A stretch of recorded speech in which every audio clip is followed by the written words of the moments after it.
দেশজুড়ে ভয়াবহ রূপ নিচ্ছে হামের সংক্রমণ। প্রতিদিনই বাড়ছে আক্রান্ত ও মৃত্যুর সংখ্যা।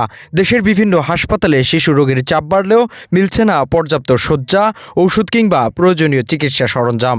সংকটের মধ্যেই চিকিৎসা নিচ্ছে হাজার হাজার শিশু। বর্তমানে রোগীর চাপ আগের চাইতে বেশি। আর আপনার মানে মিজেলস যে উপসর্গ নিয়ে বাচ্চাগুলো ভর্তি হচ্ছে, মানে সাসপেক্টেড মিজেলস, ওগুলো মানে 71 জন ছিল, আর সকাল থেকে 9 জন ভর্তি হয়েছে। গত 24 ঘন্টায় বরিশাল মেডিকেল কলেজ হাসপাতালে হাম ও উপসর্গ নিয়ে এক শিশুর মৃত্যু হয়েছে। একই সময়ে নতুন করে ভর্তি হয়েছে 73 শিশু। খুলনা বিভাগেও উদ্বেগজনক পরিস্থিতি। বিভাগ জুড়ে বাড়ছে আক্রান্তের সংখ্যা। এ বিভাগের বিভিন্ন জেলায় চিকিৎসা নিয়েছে হাজারো শিশু।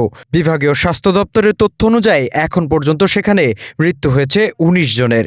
কুষ্টিয়া ও সিলেটেও বেড়েছে রোগীর চাপ। হাসপাতালগুলোতে শিশু ওয়ার্ডে শয্যা সংকটের পাশাপাশি রোগীর স্বজনদের অভিযোগ, প্রয়োজনীয় ঔষধ ও চিকিৎসা সামগ্রী বাইরে থেকে কিনতে হচ্ছে। গাজীপুর ও ময়মনসিংহে ব্যতিক্রম নয়। স্বাস্থ্য অধিদপ্তরের তথ্য বলছে, গত 2 মাসের কম সময়ে দেশে হাম ও উপসর্গে মৃত্যু ছাড়িয়েছে 350। আক্রান্তের সংখ্যা 47,000-এরও বেশি। যদিও সুস্থ হয়ে বাড়ি ফিরেছে 29,000-এরও বেশি শিশু।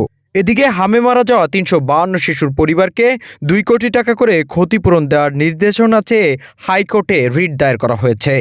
বিশেষজ্ঞরা বলছেন, সময়মতো টিকা গ্রহণ, পরিচ্ছন্নতা বজায় রাখা এবং সচেতনতা বাড়ানো ছাড়া এই সংক্রমণ নিয়ন্ত্রণ করা সম্ভব নয়। নাজমুল কাজী, প্রাইম টিভি, ডেস্ক রিপোর্ট।